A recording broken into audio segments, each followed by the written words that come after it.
여러분 한 절 교독하도록 하겠습니다. 제가 먼저 1절 읽겠습니다. 유다의 요시야 왕의 아들 여호야김 제4년에 여호와께로부터 예레미야에게 말씀이 임하니라. 이르시되 너는 두루마리 책을 가져다가 내가 내게 말하던 날 곧 요시야의 날부터 오늘까지 이스라엘과 유다와 모든 나라에 대하여 내가 내게 일러준 모든 말을 거기에 기록하라. 유다 가문이 내가 그들에게 내리려 한 모든 재난을 듣고 각기 악한 길에서 돌이키리니 그리하면 내가 그 악과 죄를 용서하리라 하시니라. 이에 예레미야가 네리야의 아들 바룩을 부르매 바룩이 예레미야가 불러주는 대로 여호와께서 그에게 이르신 모든 말씀을 두루마리 책에 기록하니라. 예레미야가 바룩에게 명령하여 이르되 나는 붙잡혔으므로 여호와의 집에 들어갈 수 없으니 너는 들어가서 내가 말한 대로 두루마리에 기록한 여호와의 말씀을 금식일에 여호와의 성전에 있는 백성의 귀에 낭독하고 유다 모든 성읍에서 온 자들의 귀에도 낭독하라. 그들이 여호와 앞에 기도를 드리며 각기 악한 길을 떠나리라. 여호와께서 이 백성에 대하여 선포하신 노여움과 분이 크니라. 네리야의 아들 바룩이 선지자 예레미야가 자기에게 명령한 대로 하여 여호와의 성전에서 책에 있는 여호와의 모든 말씀을 낭독하니라. 유다의 요시야 왕의 아들 여호야김의 제5년 9월에 예루살렘 모든 백성과 유다 성읍들에서 예루살렘에 이른 모든 백성이 여호와 앞에서 금식을 선포한지라. 여호와의 성전 윗들 곧 여호와의 성전에 있는 세문 어귀 곁에 있는 사반의 아들 서기관 그마리아의 방에서 그 책에 기록된 예레미야의 말을 모든 백성에게 낭독하니라. 사반의 손자요 그마리아의 아들인 미가야가 그 책에 기록된 여호와의 말씀을 다 듣고 왕궁에 내려가서 서기관의 방에 들어가니 모든 고관 곧 서기관 엘리사마와 스마야의 아들 들라야와 악불의 아들 엘라단과 사반의 아들 그마리아와 하나냐의 아들 스드기야와 모든 고관이 거기에 앉아 있는지라. 미가야가 바룩이 백성의 귀에 책을 낭독할 때 들은 모든 말을 그들에게 전하매 이에 모든 고관이 구시의 증손 셀레마의 손자 느다냐의 아들 여후디를 바룩에게 보내 이르되 너는 백성의 귀에 낭독한 두루마리를 손에 가지고 오라. 네리야 아들 바룩이 두루마리를 손에 가지고 그들에게로 오니 그들이 바룩에게 이르되 앉아서 이를 우리 귀에 낭독하라. 바룩이 그들의 귀에 낭독하매 그들이 그 모든 말씀을 듣고 놀라 서로 보며 바룩에게 이르되 우리가 이 모든 말을 왕에게 아뢰리라. 그들이 또 바룩에게 물어 이르되 너는 그가 불러주는 이 모든 말을 어떻게 기록하였느냐 청하노니 우리에게 알리라. 바룩이 대답하되 그가 그의 입으로 이 모든 말을 내게 불러주기로 내가 먹으로 책에 기록하였노라. 함께 읽겠습니다. 이에 고관들이 바룩에게 이르되 너는 가서 예레미야와 함께 숨고 너희가 있는 곳을 사람에게 알리지 말라 하니라. 아멘. 오늘 이 본문 배경이 유다 여호야김 왕의 통치 제4년은 당시 시대적으로도 큰 변곡점이었던 때입니다. 바벨론 왕 느부갓네살이 드디어 이 갈그미스라는 큰 전투에서 이집트와 아수르 연합군을 패퇴시키고 마침내 그 유명한 바벨론 제국의 서막을 알리던 그 해였고요. 그에 연이어서 뭐 그 제국이 완성됐으니 가만히 있겠습니까? 바로 제일 어쩌면 만만했을 이 남유다를 장악해서 다니엘을 포함한 많은 백성들이 이미 다 바벨론 쪽으로 넘어가고 성전 기구들도 죄다 바벨론으로 옮겨지는 그때가 바로 이 배경입니다. 바로 이러한 시대의 배경. 그래서 그 백성 유다 백성들이 마음이 무너지고 절박하고 가난해졌을 이때를 우리가 감안해서 오늘 본문을 들여다보면 왜 이런 말씀이 선포될 때 백성들이 이렇게 반응할 수 있었는가를 우리가 좀 더 깊이 이해할 수가 있게 됩니다. 오늘 2절에 언급된 이 요시아의 날부터 오늘까지 이스라엘과 유다 모든 나라에 대해 내가 내게 일러준 모든 말이라고 지금 하나님께서 말씀하신 이 말씀은 앞서 예레미야 25장에서 하나님께서 이 과거 그리고 현재 미래에 행하실 일들 그리고 이스라엘과 유다에 대해서 하나님이 원하시는 회개의 촉구를 아주 집약적으로 다룬 그 메시지입니다. 이미 예레미야를 통해서 끊임없이 반복해 왔던 그 메시지를 하나 이렇게 종합된 말로써 지금 여기 2절에서 표현하고 있는 건데 이거를 이제 두루마리에 옮겨 적으라고 말씀하고 계시죠. 이때는 왜냐하면 예레미야가 시위대 뜰에 갇혀 있던 때라 직접 사람들 앞에 나가서 말씀을 전할 수 없게 되니까 하나님은 그 계시의 방식을 새롭게 연 것이죠. 기록된 계시의 방법을 잠깐 갖고 오셔서 그것을 사람들 앞에 낭독하게 하셔서 그것을 듣는 이들이 충분히 이 하나님의 살아있는 말씀에 반응할 수 있도록 결정하신 것입니다. 저는 이런 걸 보면서 참 좀 새삼 우리의 하나님이 참 굉장히 창조적이시면서도 굉장히 다채롭게 일하시는구나라는 걸 좀 느끼게 됐습니다. 선지자 예레미야가 갇혀 있을 때이니까 그에 따라 뭐 다른 사람 다른 방법을 택하기 이전에 또 기록을 하게끔 해서 이것을 낭독하는 것만으로도 하나님의 말씀이 선포될 수 있게 하시는 이 하나님의 방식을 보면서 하나님은 참 이게 상황에 따라 아주 적절한 채널들을 선정해 가시는구나라는 생각을 좀 많이 하게 됐습니다. 이런 것들은 우리가 이 하나님이 우리의 삶을 다스리시는 방법에도 좀 적용이 되죠.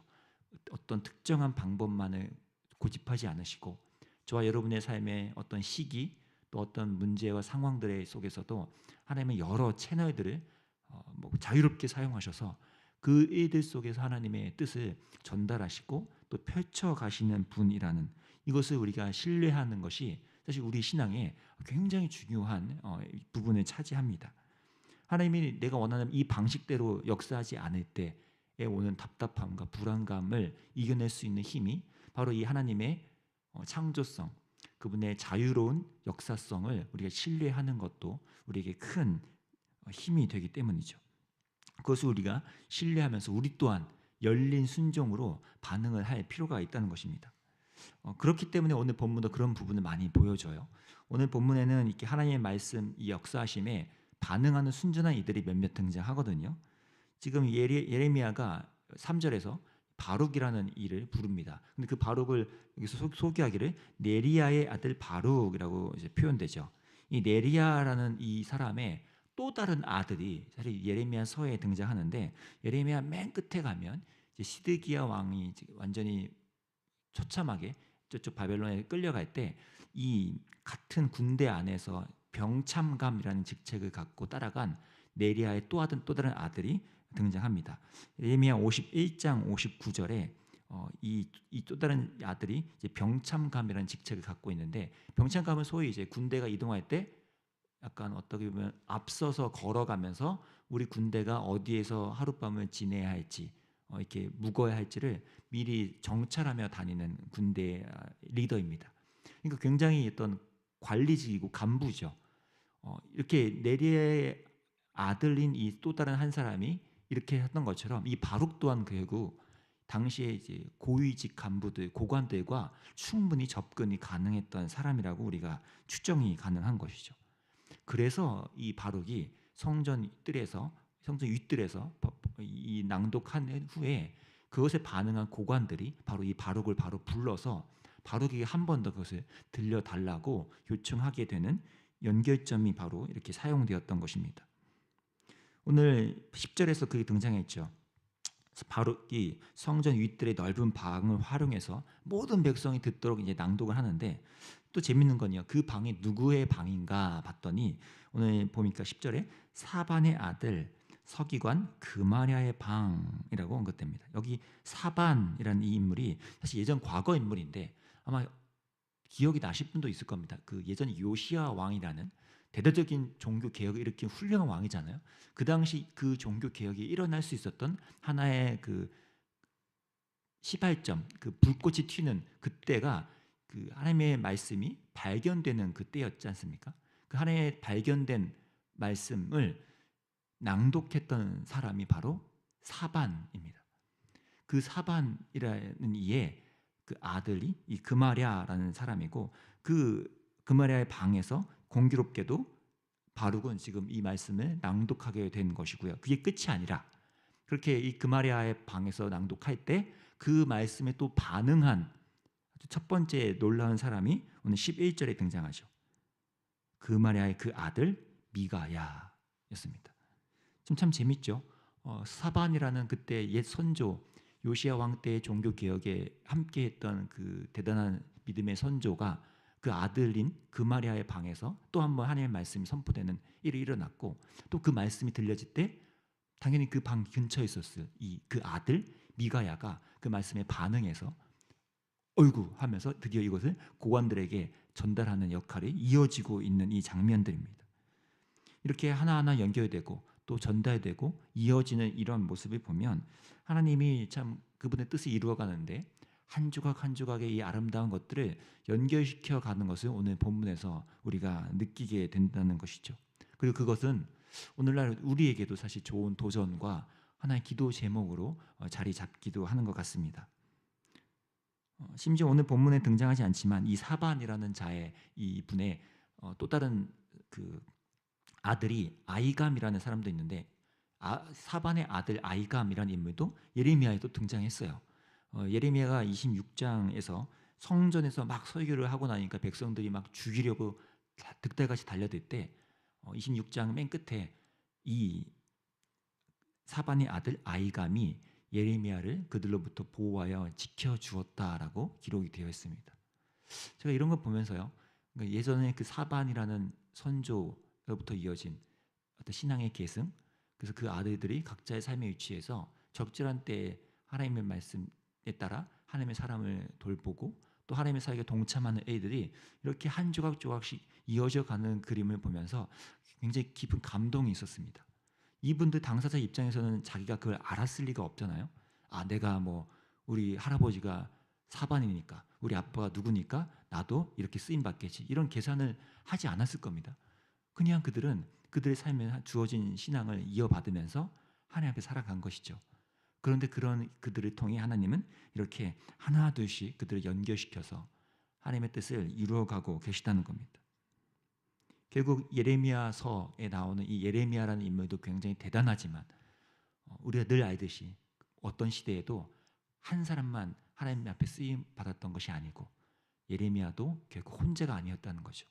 이러한 익명의 또는 아주 눈에 띄지 않는 소수의 누군가들이 늘 존재하였고, 그런 하나님의 사람들을 통해 하나님은 정말 다채롭고 자유롭게 일을 펼쳐가고 계시다는 것입니다. 오늘 저와 여러분에도 이런 것들을 함께 묵상하며 좀 기도하면 좋겠다는 생각이 듭니다. 하나님의 말씀에 대해서 우리가 다 충분히 순종하고 막 열심히 살아가는 때가 있기도 하고 못할 때도 있지만, 이 한 가지 내가 하나님 앞에서 하나님 나의 이런 연약한 모습이지만 이런 나도 하나님께서 한 조각으로서 사용하신다면 제가 그 자리에 서 있겠습니다. 꼭 그 자리에서 하나님께 쓰임받는 한 존재로서 제 삶을 드리고 싶습니다라는 이 고백이 저와 여러분의 기도가 되면 좋겠고요. 또 이번 여름 기간, 이번 주에 금요일부터는 소년부 수련회가, 토요일부터는 유년부 수련회가 이어지는데 또 8월에는 청소년부 수련회도 있고요. 이 다음 세대 아이들이 지금 이 사반이라는 선지로부터 신앙이 계승되고 전수되어서 하나님께 쓰임 받았던 이 모양새처럼 우리 아이들도 저희들 윗세대와 또 중간 아이들에게 계속 연결되어져서 이 신앙이 아름답게 이어져가는 일들이 일어나게 해달라고, 이번 수련회가 그렇게 좀 하나님께 쓰임받는 좋은 은혜의 시간 되게 해달라고 함께 좀 기도해 주시면 좋겠습니다. 말씀을 전하시는 이나 또 그리고 오늘 마침 본문처럼 그 말씀 자체, 기록된 말씀 자체의 힘이 모든 우리 아이들에게 역사되고 나타날 수 있게 해달라고, 그 말씀이 사람들에게 들려지고 깨우쳐지는 일들이 일어나게 해달라고 또 함께 기도해 주시면 참 좋겠습니다. 함께 그렇게 좀 기도하겠습니다. 하나님, 오늘 이 하나하나에 연결되는 상황들을 보면서 하나님께서는 이미 곳곳에 조용하고도 하지만 분명히 하나님의 사람들을 세워놓고 준비하고 계심을 보게 됩니다. 거창한 예레미야 같은 대단한 인물만이 하나님의 사람이 아니라 아주 작은 자신의 위치에서 하나님의 말씀에 반응할 줄 알고 하나님께 순종하며 나아갈 줄 아는 이런 한 인물들이 하나님의 뜻을 이루어가는 사람들이 될 수 있음을 오늘 우리가 보면서 우리가 바로 그러한 사람들로 서 있기를 원합니다. 각자의 위치가 다를지언정 각자의 삶의 모양새가 어떠하든 우리가 하나님께 이렇게 작게나마 쓰임받는 저희의 삶이 되기를 소원하고, 또 이것이 하나하나 우리 다음 세대 아이들에게 전수되고 전승되어져서 우리 아이들도 하나님께 온전히 쓰임받아 나가는 이 하나님의 역사하심의 이야기 속에 우리가 들어갈 수 있기를 간절히 소망합니다. 특별히 이번 수련회 기간 동안 여름 사역 동안 하나님께서 다가와 주시고 각 사람들의 삶을 만지시고 고쳐 주셔서 우리 아이들이 선포되는 말씀 또 기록된 말씀 그 말씀 앞에 삶이 변화되어지고 열려지는 일들이 일어날 수 있도록 주님 역사해 주옵소서. 예수님의 이름으로 기도합니다. 아멘. 함께 기도합시다. 하나님 우리가 먼저 또한 하나님의 사람으로서 하나님 말씀에 다채롭게 순종하고 순응하는 저희가 될 수 있도록 우리 안에 이 열린 순종의 마음과 삶을 허락해 달라고 기도하시고 또 우리 다음 세대 여름 사역들이 펼쳐가는 이때 하나의 모두가 하나님의 말씀 앞에 반응되고 하나님의 사람으로서 영그러지고 무르익어가는 그때가 될 수 있도록 이번 수련회 가운데 함께 해달라고 함께 또 중보하며 나가면 좋겠습니다. 기도하겠습니다.